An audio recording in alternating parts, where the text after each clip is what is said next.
अशा संघटनेचे सुद्धा 100च्या निमित्ताने कुठेही जल्लोषाचे कार्यक्रम नाही झाले पाहिजे. तर ज्यासाठी ही संघटना सुरू झालेली आहे तेच काम इथून पुढे निरंतर करायचं आहे. त्यामुळे देशभरामध्ये असे हजारो हिंदू संमेलन झाली आहेत आणि होणार आहेत. आणि त्याच एका साखळीतील, त्याच एके माळीतील हा हिंदू संमेलनाचा कार्यक्रम आहे. आज आपण पूर्व, पश्चिम, दक्षिण, उत्तर कुठल्याही राज्यामध्ये गेलो तरी त्या ठिकाणी एखाद्या छोट्याशा गावामध्ये मैदानामध्ये काही मुलं खेळतायत, भारत माता की जय घोषणा देत आहेत, छत्रपती शिवाजी महाराज की जय घोषणा देत आहेत, भगवा ध्वज लावलेला आहे, त्याला संघाची शाखा म्हणतात. अशा प्रकारच्या शाखा या देशामध्ये हजारो गावांमध्ये सुरू आहेत. या 100 वर्षामध्ये 1,57,000 पेक्षा जास्त सेवा कार्य संघाच्या कार्यकर्त्यांनी समाजामध्ये उभी केलेली आहे. फक्त या देशातच नाही तर जगातील 68 देशांमध्ये जिथे जिथे हिंदू गेलेला आहे अशा देशांमध्ये संघाचं काम जसं भारतात चालतं तसंच परदेशात सुरू आहे. 32 प्रकारच्या अखिल भारतीय संघटना की हा भारतीय माणूस ज्या ज्या क्षेत्रामध्ये काम करतो त्या सर्व क्षेत्रांमध्ये 32 प्रकारच्या अखिल भारतीय संघटना उभ्या केले गेलेल्या आहेत. त्यामुळे हा जो इतका भला मोठा वटवृक्ष आपल्याला दिसतोय, हा जो भला मोठा प्रवास दिसतोय, ही जी विजयाची परंपरा दिसतीये 100 वर्षामध्ये ती अशीच उभी राहिलेली नाहीये. कोणाच्या दयेवरती संघाचं काम 100 वर्ष झाले सुरू नाही आहे. तर या 100 वर्षाचं काम हे जे मोठ्या प्रकारे उभं आहे देशामध्ये, त्यासाठी या देशातील हजारो कार्यकर्त्यांनी आपली बलिदानं दिलेली आहेत. हजारो कार्यकर्त्यांचे परिवार उद्ध्वस्त झालेले आहेत. सोन्यासारखे परिवार हिंदुत्वाचं काम करतो म्हणून असे परिवार उद्ध्वस्त केले गेलेले. सातारा, सांगली, कोल्हापुरात तर सांगण्याची सुद्धा आवश्यकता नाहीये. शेकडो कार्यकर्त्यांची घरं संघाचं काम करतो, हिंदुत्वाचं काम करतो म्हणून उद्ध्वस्त केले गेले. सोन्यासारखे संसार आहेत, पण कार्यकर्त्यांनी देशाचं काम करायचंय, धर्माचं काम करायचंय म्हणून आपल्या सोन्यासारख्या संसारावरती तुळशी पत्र ठेवून हे हिंदुत्वाचं काम पुढे नेलेलं आहे. आणि आज आपण पाहतो की एवढं मोठी काम या देशामध्ये, संपूर्ण जगामध्ये हेवा वाटेल अशा प्रकारचं हिंदुत्वाचं काम या देशामध्ये उभं राहिलेलं आहे. त्यामुळे आज खरं तर मला इथे 100 वर्षाची संघर्षाची गाथा, संघर्षाचा इतिहास सांगण्यासाठी उभं केलेला आहे. त्यामुळे हा संघर्षाचा इतिहास सांगत असताना संघाचे संस्थापक परमपूज्य डॉक्टर केशव बळीराम हेडगेवार यांचं स्मरण केल्याशिवाय पुढे जाता येणार नाही. 1889 साली डॉक्टरांचा जन्म झालेला आहे. जन्मजात देशभक्त असलेलं व्यक्तिमत्व आहे. कोणीतरी ढुंगणावरती लाथ मारली म्हणून स्वातंत्र्य संग्रामात आलेले नाहीयेत.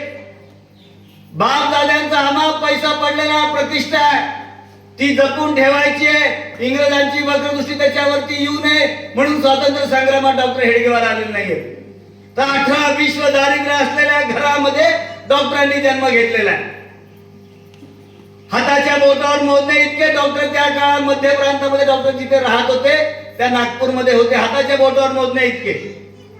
आज आपण पाहतो की पावलो पावली डॉक्टर दिसतात, तसं त्या काळामध्ये 100 वर्षापूर्वी परिस्थिती नव्हती.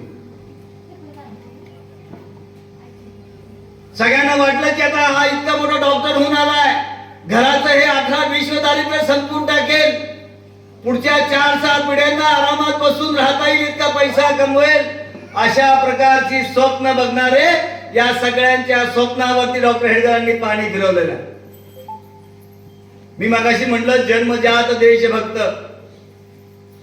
डॉक्टर हेडगेवारांच्या चरित्राकडे जर आपण बघितलं तर डॉक्टरांचं वयाच्या 7व्या 8व्या वर्षापासून या देशभक्तीच्या कार्यामध्ये, स्वातंत्र्य कार्यामध्ये डॉक्टर हेडगेवार उतरलेले आपल्या सगळ्यांना दिसतील. अनेक प्रसंग त्यांचे सांगण्यासारखे, वेळेअभावी सांगता येणार नाहीत.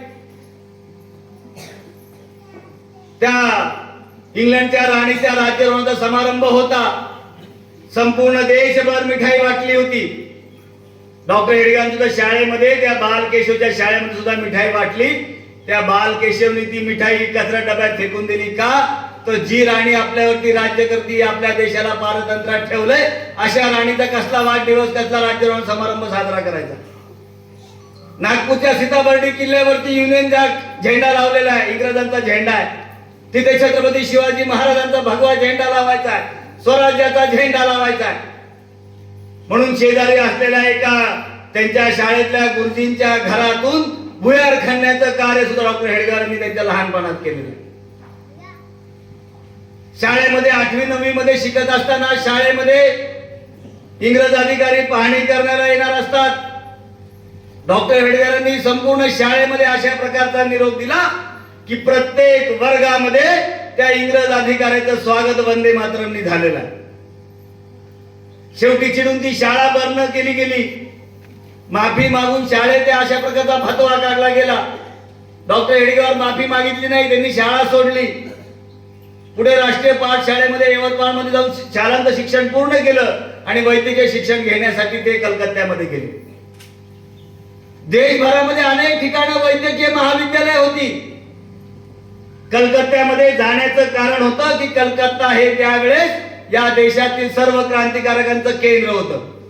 देशभराच्या क्रांतिकारी चळवळी चालायच्या, त्या सगळ्या करण्याचं कार्य किंवा ते सगळं नियोजन करण्याचं काम हे कलकत्त्यामधून होत होतं. त्या डॉक्टर हेडगेवार याच कारणासाठी कलकत्त्यामध्ये गेलेले. आणि आपल्या सगळ्यांना, आपण सगळी ते पालक आहोत, आपल्या सगळ्यांच्या घरात मुलं आहेत. काहीतरी गणपती आले, काहीतरी सणवार आला, गावामध्ये यात्रा आत्ता झाली आणि यात्रेच्या काळात आपण घरातल्या मुलांना सांगतो की तुझी परीक्षा आली आहे, अजिबात जाऊ नको बाहेर, अभ्यास करत बस. पण डॉक्टर हेडगेवारांकडे जर बघितलं की हे सगळे उद्योग त्यांनी केले, पण वैद्यकीय परीक्षेचं शेवटचं वर्ष 70% ते पास झालेले. येणाऱ्या विद्यार्थ्यांना, येणाऱ्या पिढीला असे चरित्र शिकवले पाहिजे. असे अनेक चरित्र या देशामध्ये. एपीजे अब्दुल कलामांसारखं उदाहरण आहे या देशामध्ये. देशभक्तीची अनेक कामं अब्दुल कलामांनी केलेली आहे, पण अभ्यासात कधी कमी पडलेलं हे उदाहरण त्यांच्या समोर ठेवा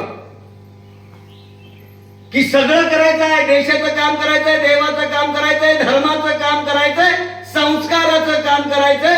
आणि हे सगळं करण्यासोबत या सगळ्या आदर्श व्यक्तिमत्वानी जसं जीवन जगलं, त्यांच्या आयुष्यात लौकिक अर्थाने त्यांनी ज्या प्रकारे अतिउच्च असं शिक्षण घेतलं, अशा प्रकारची उदाहरणं येणाऱ्या पिढीसमोर ठेवण्याची आवश्यकता आहे. त्यामुळे येणाऱ्या पिढीला अडवलं नाही पाहिजे. देशाच्या, धर्माच्या, देवाच्या, समाजाच्या, संस्काराच्या सर्व कार्यक्रमांमध्ये, कामामध्ये येणारी पिढी सहभागी झाली पाहिजे. आणि तिला सांगितलं पाहिजे की या सगळ्या सोबत लौकिक अर्थाने सुद्धा तुला अतिउच्च असं शिक्षण घ्यायचं आहे. आणि मग हे सगळं डॉक्टरी शिक्षण पूर्ण केल्यानंतर मगाशी म्हटल्याप्रमाणे घरच्यांना वाटलं, आई वडील तर लहानपणी प्लेगच्या साथीमध्ये 1 दिवसाच्या अंतराने गेलेले होते. त्यामुळे काकांनी लहानाचं मोठं केलं होतं. त्यामुळे या घरातला 18 विश्व दारिद्र्य संपल असं मगाशी जे म्हणालो, ते स्वप्न त्यांनी धुळीस मिळवलं. त्यांनी सांगितलं घरच्यांना ठणकावून की या जन्मात तरी मी फक्त आणि फक्त या भारत मातेचं, या देशाचं, धर्माचं काम करणार आहे. पुढल्या जन्मी जर वेळ मिळाला तर संसार मी माझा स्थापन करेन. त्यामुळे त्यांनी पुढचं सर्व आयुष्य हे देशासाठी, धर्मासाठी, समाजासाठी खर्च केलेलं आपण पाहू शकतो. आणि हे सगळं काम करत असताना त्यावेळेस काँग्रेस नावाची एक संघटना होती की जी या सगळ्या स्वातंत्र्य संग्रामामध्ये काम करणाऱ्या सगळ्यांचं एक व्यासपीठ या संपूर्ण देशामध्ये असं काँग्रेस नावाचं काम चालायचं. त्या काँग्रेसच्या सक्रिय सदस्य डॉक्टर हेडगेवार होते. मध्य प्रांतातील एक मोठ्या नेत्यामध्ये डॉक्टर हेडगेवारांचं नाव घेतलं जायचं. पण हे सगळं करत असताना डॉक्टर हेडगेवारांसमोर हिंदू समाजाची दयनीय स्थितीचा एकूण देशभरामध्ये फिरत असताना अभ्यास त्यांनी केला. स्थिती त्यांच्या डोळ्यासमोर आली की हा देश पारतंत्र्यात गेला कशामुळे. आज न उद्या या देशाला स्वातंत्र्य मिळणार आहे. ते जर स्वातंत्र्य टिकून ठेवायचं असेल तर या देशातल्या हिंदू समाजाला संघटित करावं लागेल. म्हणून देशभरामध्ये प्रवास करत असताना टिळकांपासून महात्मा गांधींपर्यंत सर्व प्रमुख नेत्यांशी डॉक्टर हेडगेवारांनी या विषयावरती चर्चा केली. सगळ्यांसमोर हा प्रश्न मांडला आणि सगळे त्यांच्या त्यांच्या कामामध्ये एवढे व्यस्त होते की अशा प्रकारचं हिंदुत्वाचं काम करायला कोणाकडे वेळ नव्हता. आणि त्या दिवशी डॉक्टर हेडगेवारांनी ठरवलं की या देशामध्ये हिंदू संघटन करण्याचं काम करण्याची वेळ कोणाकडे नाहीये, मलाच करावं लागेल, मीच करणार असं म्हणून 1925 साली राष्ट्रीय स्वयंसेवक संघाची नागपूरमध्ये त्यांनी स्थापना केली. त्यामुळे या 100 वर्षाच्या संघर्षाचा आढावा घेत असताना लक्षात येतं की इंग्रजांनी सुद्धा काही ना काही नियम अटींच्या खाली संघ बंद करण्याचा प्रयत्न केला. पण देश स्वतंत्र झाल्यावर सुद्धा या देशातील सत्ताधाऱ्यांनी आपली खुर्ची टिकून ठेवण्यासाठी या हिंदू संघटनेच्या कामावरती अनेक वेळा बंदी लादण्याचा प्रयत्न केला. पहिली बंदी आली 1948 साली. संघावरती आरोप केला गेला की संघाच्या कार्यकर्त्यांनी महात्मा गांधींची हत्या केलेली आहे. आणि त्यावेळेस सर्वोच्च न्यायालयाने ठणकावून संपूर्ण देशाला सांगितलं की महात्मा गांधींच्या हत्येमध्ये संघाचा किंचित सुद्धा सहभाग नाही आहे. संघाला आम्ही बाइज्जत बली करतो. तरीही आज एवढी वर्ष होऊन सुद्धा संघावरती तो गुळमुळीत आरोप आजही केला जातो. अशा सगळ्या आरोप करणाऱ्या लोकांना माझे 3-4 प्रश्न आहेत. त्या प्रश्नांची उत्तरं त्या सगळ्यांनी द्यावी. आपण सुद्धा विचारावी की महात्मा गांधींची हत्या झाली त्याच्या 15 दिवस अगोदर महात्मा गांधी ज्या ठिकाणी प्रार्थनेला जायचे त्या प्रार्थना स्थळावरती बॉम्ब हल्ला केला होता. तो करणारी जी व्यक्ती होती त्या व्यक्तीला ज्यावेळेस पकडलं त्यावेळेस त्यांनी काही जणांची नावं घेतली. त्याच्यामध्ये नथुराम गोडसेचं नाव होतं. आणि मग त्यावेळेच्या भारत सरकारने नथुराम गोडसेला अटक का नाही केली. अटक केली असती तर महात्मा गांधींची हत्याच नसती झाली. हा माझा पहिला प्रश्न आहे की त्या 15 दिवसामध्ये नथुराम गोडसेला अटक का नाही केली गेली. दुसरा प्रश्न आहे की आपल्या सगळ्यांना माहिती आहे की या देशाचा कायदे कानून नियम असे सांगतात की कुठल्याही व्यक्तीचा अनैसर्गिक मृत्यू झाला तर त्याचं पोस्टमॉर्टम करावं लागतं. मग महात्मा गांधींच्या शवाचं प्रेताचं पोस्टमॉर्टम का नाही केले गेले. तिसरा प्रश्न या सगळ्यांना मला विचारायचा आहे. पोलिसांनी ऑन रेकॉर्ड कोर्टामध्ये लिहून दिलेलं आहे की महात्मा गांधींना 3 गोळ्या झाडल्या. नथुराम गोडसेने सांगितलं 2 गोळ्या झाडल्या. आणि तिथे 2 पत्रकार होते की ज्यांनी हे सगळं चित्र डोळ्यांनी पाहिलं.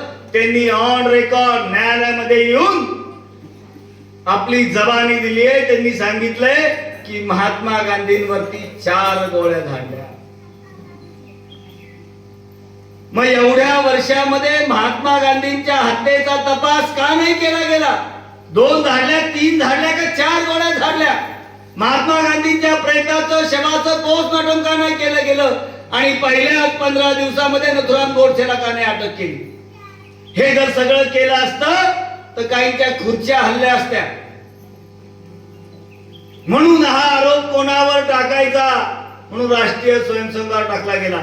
स्वातंत्र्यवीर सावरकरांवर टाकला गेला की जे या देशामध्ये हिंदू समाज संघटनेचं अतिउच्च काम करतायत अशा लोकांवर आरोप टाकले गेले. आणि सर्वोच्च न्यायालयाने या सगळ्यांना बाइज्जत बली केलेला आहे. तरीही कोर्टाने दिलेली ऑर्डर आजही तुम्हाला गुगलला वाचायला मिळेल. कोर्टाने दिलेली ऑर्डर आहे की हा नथुराम गोडसे कोर्टामध्ये जे काही म्हटलं असेल ते म्हटलं असेल. पण याच्या पाठीमागे अन्य कोण कोण आहे याचा तपास जरूर करावा, अशा प्रकारची नोट त्या निकाल पत्रात कोर्टाने दिलेली आहे. इथे काही जण असतील की त्यांचा जन्म साधारण त्याच्या जवळपास कधीतरी झाला असेल, 40-50 वर्षापूर्वी जन्म झाला असेल. त्यांनी आठवून बघा की अशा प्रकारची कुठली चौकशी या देशामध्ये 40-50 वर्षात झाली का? नाही झालेली आहे.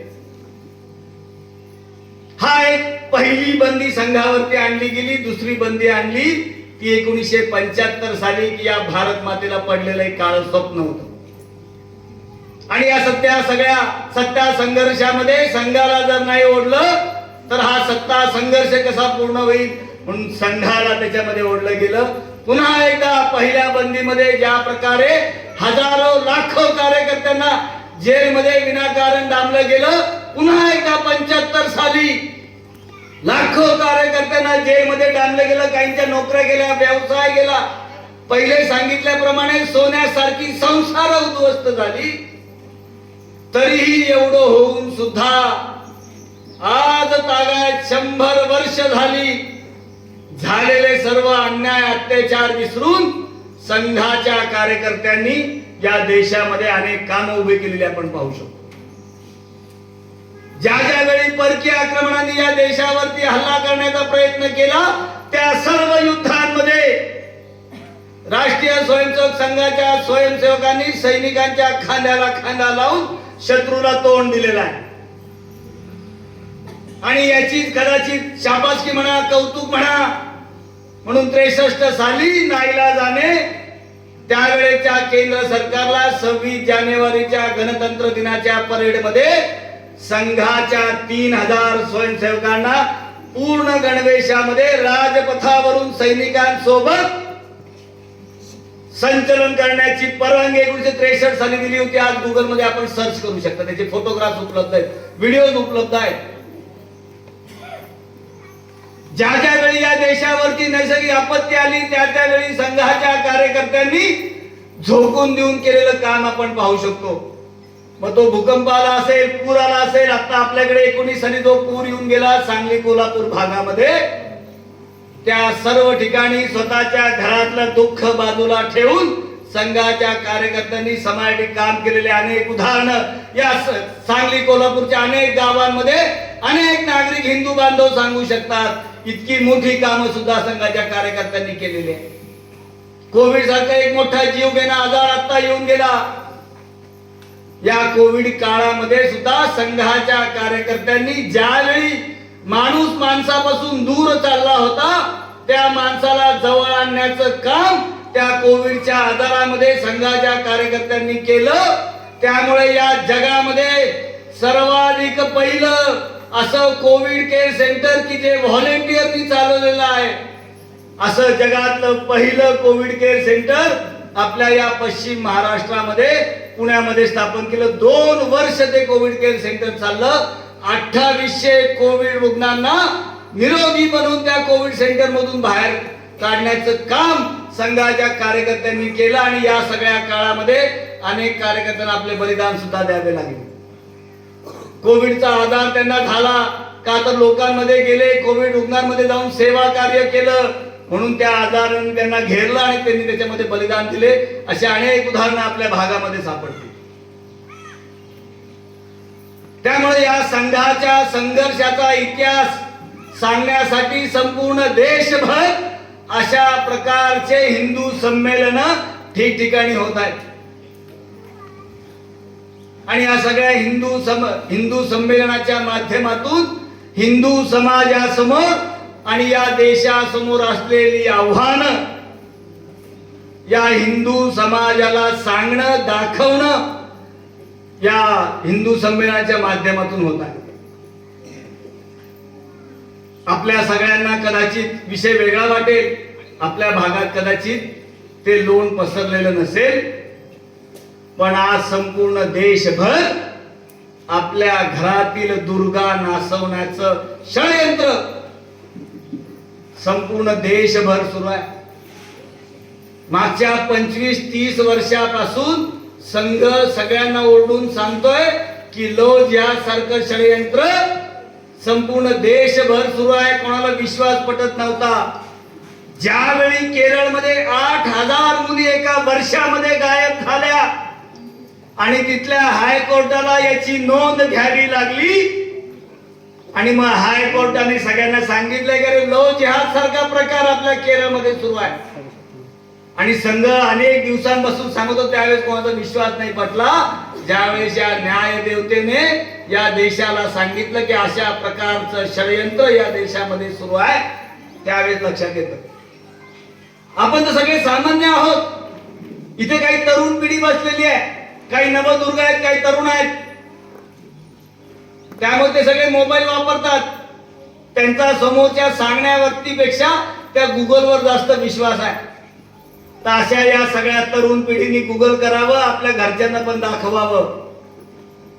आसाम मध्ये डॉक्टर रुमी नाथ नावाची एक महिला भगिनी, आपली हिंदू भगिनी होती की जी 2 वेळा आमदार होती. 2 वेळा आमदार.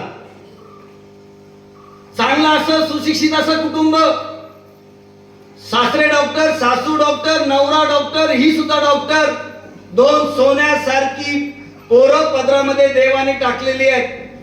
समाजाच्या आग्रहाखातर इलेक्शन मध्ये उभ्या राहिल्या. 2 वेळा आमदार झाल्या. 2 वेळा 10 वर्ष आमदार होत्या. आज त्या रुमीनाथचं जर नाव गुगल केलं तर लव जिहादची घटना उभी राहती की 2 वेळा आमदार असणारी महिला भगिनी या लव जिहादच्या घटनेला बळी पडली आणि आज मुलं निर्माण करण्याचं यंत्र म्हणून एका मुसलमानाच्या 10 बाजाच्या खोलीमध्ये राहत. कोण होता तो मुसलमान? तिच्या सोबत काम करणारा तिच्याच पक्षातला कार्यकर्ता होता. आपण तर खूप सामान्य आहोत. आपण काय अशा मोठ्या घरादारातले नाही. आपण एकदम सामान्य आहोत. दिवसभर काबाड कष्ट करतो, शेतामध्ये राबतो, तेव्हा 2 वेळेची भाकर आपल्याला येते. आपण तर खूप सामान्य आहोत. आमदारासारखी जर महिला स्त्री एखादी जर याला बळी पडत असेल तर आपली गिनती आपण कुठे करायची याचा विचार करा. या नेसरीच्या कॉलेजपाशी कधीतरी जाऊन या, गड इंग्लजच्या कॉलेजमध्ये कधीतरी जाऊन या, बघून या काय चाललेलं आहे तिथे. संघाची स्थापना मी पुन्हा एकदा सांगतो की हिंदू समाजाच्या संघटनेसाठी झालेली आहे, कोणाच्या विरोधासाठी झालेली नाही आहे. पण या देशामध्ये तुम्हाला टिपू सुलतानची जयंती साजरी करायची आहे, औरंगजेबाचं गुणगान गायचं तर आमचा विरोध असणार. हुतात्मा हमीद आणि भारतरत्न एपीजे अब्दुल कलाम यांची जयंती या देशातल्या मुसलमानांनी कधी साजरी केली मला दाखवू द्या. एक उदाहरण द्या मला. जे परकीय आक्रमक या देशामध्ये आले, ज्यांनी या देशावरती राज्य केलं, या हिंदूंवरती अनंत असे अत्याचार केले, अशा टिपू सुलतान आणि त्या औरंगजेबाचं कौतुक या सगळ्यांना आहे. पण या देशासाठी बलिदान देणाऱ्या अब्दुल हमीद आणि भारतरत्न एपीजे अब्दुल कलाम यांचं कौतुक यांना वाटत नाही. तुम्ही ज्या दिवशी यांची जयंती पुण्यतिथी साजरी कराल, हुतात्मा दिवस साजरा कराल, त्या दिवशी हा राष्ट्रीय स्वयंसेवक संघाचा कार्यकर्ता तुमच्या सोबत उभा आहे. पण तुम्ही जर टिपूची जयंती आणि औरंगजेबाचं कौतुक या देशामध्ये करत असाल तर हे या देशामध्ये सहन केलं जाणार नाही, हे सांगण्याची आवश्यकता या हिंदू संमेलनाच्या निमित्ताने सगळ्यांना करून देण्याची आवश्यकता. शिवजयंती साजरी करायला नको, धर्मवीर संभाजी महाराजांचा बलिदान मास साजरा करायला नको, तो मानायला नको. का तर ते काफिर होते आणि काफिरांवरती अत्याचार करणारा जो होता तो आमचा राजा. तर हे या देशात चालणार नाही, हे सांगण्याची आवश्यकता आहे, ठणकावून सांगण्याची आवश्यकता आहे. त्यामुळे या लव जिहादच्या माध्यमातून या देशातल्या अहिल्या, या देशातल्या जिजाऊ नासवण्याचं कार्य या देशामध्ये जर सुरू असेल तर ते थांबवण्याची आवश्यकता आहे. म्हणून प्रत्येक हिंदू कुटुंबामध्ये घरातल्या वाढ वडिलांनी या प्रकारचं शिक्षण, या प्रकारची माहिती मुलांना पण दिली पाहिजे आणि मुलींना पण दिली पाहिजे. आता मुलांना का दिली पाहिजे तर लो जिहाद मध्ये फक्त मुली अडकत नाहीयेत, तर हिंदू समाजातील ते स्कॉलर मुलं आहेत, मेरिट मध्ये पास होतात, अशांना सुद्धा फसवण्याचं काम या देशात सुरू आहे. अशा अनेक हजारो घटना या देशामध्ये उघडकीस आलेल्या आहेत.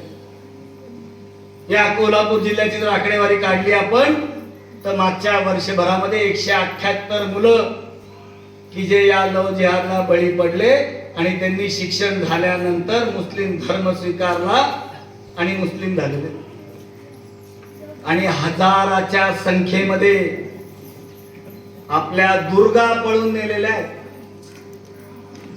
त्यामुळे तुम्हाला हे कदाचित नवल वाटेल, आपल्या गावात अशा घटना घडल्या नसतील, पण भविष्यात घडणार नाही याची शाश्वती मी सुद्धा देऊ शकत नाही आणि तुम्ही सुद्धा देऊ शकत नाही. त्यामुळे या देशातला जो जो मुसलमान आहे ना, तो पहिला एक तर मुसलमान नाहीच आहे, तो आपलाच कोणीतरी आहे. त्यामुळे ते म्हणतात नया मुल्ला 5 बार का नमाजी होता है. मुस्लिम देशांमध्ये गेले तर बुरखे घालायचे नाही, टोप्या घालायच्या नाही, दाढ्या वाढवायच्या नाही, पण इथे जे सगळे बाटलेले मुसलमान आहेत, हिंदूचेच मुसलमान झाले, त्या सगळ्यांना त्याचं खूप कौतुक आहे. तो खोमिनी म्हणून कोणतरी मारला गेला त्या युद्धामध्ये आपला काय संबंध आहे?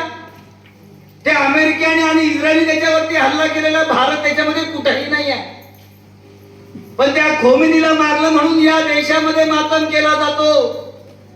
पण काश्मीरमध्ये ज्यावेळी 90च्या दशकामध्ये हजारो हिंदूंची कत्तल झाली, हजारो हिंदू भगिनींवरती अत्याचार बलात्कार झाले, लाखो हिंदूंना काश्मीर सोडावं लागलं, त्यावेळी यांच्या कोणाच्याही डोळ्यामध्ये कधीही अश्रू आलेले नाही. आताच पहलगाम मध्ये झालेली घटना, धर्म विचारून गोळ्या घातल्या गेल्या, त्यावेळेस आता हे सगळे जे मातम करतायत ना, या सगळ्याच्या डोळ्यात कधी पाणी आलेलं मला दाखवून द्या. त्यामुळे आमचा मुसलमानांना विरोध नाही आहे. आम्ही एपीजे अब्दुल कलामांना मानतो, हुतात्मा अब्दुल हमीदला मानतो. हे दोघं हिंदू समाजासमोर आदर्श आहेत, पण तुमच्या समोरचे जे आदर्श आहेत त्या आदर्शांना आमचा विरोध आहे. त्यामुळे अशा सगळ्या प्रवृत्तींना, जे जे यांना आदर्श मानतात, अशा सगळ्या प्रवृत्तींना ठेचण्याचं काम या देशामध्ये हिंदू करणार आहे. आणि हिंदू जागृत झाल्यानंतर हिंदू काय करू शकतो, तर या सगळ्या देशद्रोह्यांना, हिंदू धर्मद्रोह्यांना, लोकजिहाद्यांना, या सगळ्यांनी हिंदूंच्या इतिहासाची पानं चाळावी. त्या प्रत्येक पानावरती हिंदू समाजाचा पराक्रम तुम्हाला दिसेल. त्यामुळे हिंदू समाज काय करू शकतो, हिंदू समाजाचा अंत तुम्ही बघू नका. जे काही षडयंत्र सुरू आहे आमच्या मुली नासवण्याचं, ते षडयंत्र बंद करा. गुन्ह्या गोविंदाने राहा. पारशी यहुदी उद्ध्वस्तांना आश्रय देते आर्तजनांना, सकलांमध्ये ईश्वर बघणे ही तर येथली परंपरा. या देशाची परंपरा आहे. वसुदैव कुटुंबकम म्हणणारे आम्ही लोक आहोत. नास्तिकाला सुद्धा आम्ही आमचे म्हणणारे आहोत. 33 कोटी देव आहे, त्याच्यात 2-4 वाढल्याने आम्हाला फरक पडणार नाही. पण तुमचा जो एकेश्वर वादाचा सिद्धांत आहे तो आम्हाला मान्य नाही आहे. आमच्या देवांसोबत तुमच्या पण देवांची आरती करा, आम्हाला हरकत नाही आहे. मुर्शिदाबाद मध्ये अशाच काही भोळ्या बाबड्या हिंदूंनी आता झालेल्या ईद मध्ये नमाज पढणाऱ्या मुस्लिम लोकांवरती पुष्प फेकले, वर्षाव केला त्यांच्यावरती. आणि त्याच्यानंतर आलेल्या काही दिवसानंतरच्या रामनवमीमध्ये त्याच मुर्शिदाबाद मध्ये रामाच्या यात्रेवरती याच सगळ्यांनी दगड फेकलेले. म्हणजे एके ठिकाणी आम्ही तुम्हाला म्हणतो की तुम्ही आमचेच आहात, आमच्या सोबत राहा, हा देश मोठा करा, पण तुम्ही तुमचं पाठी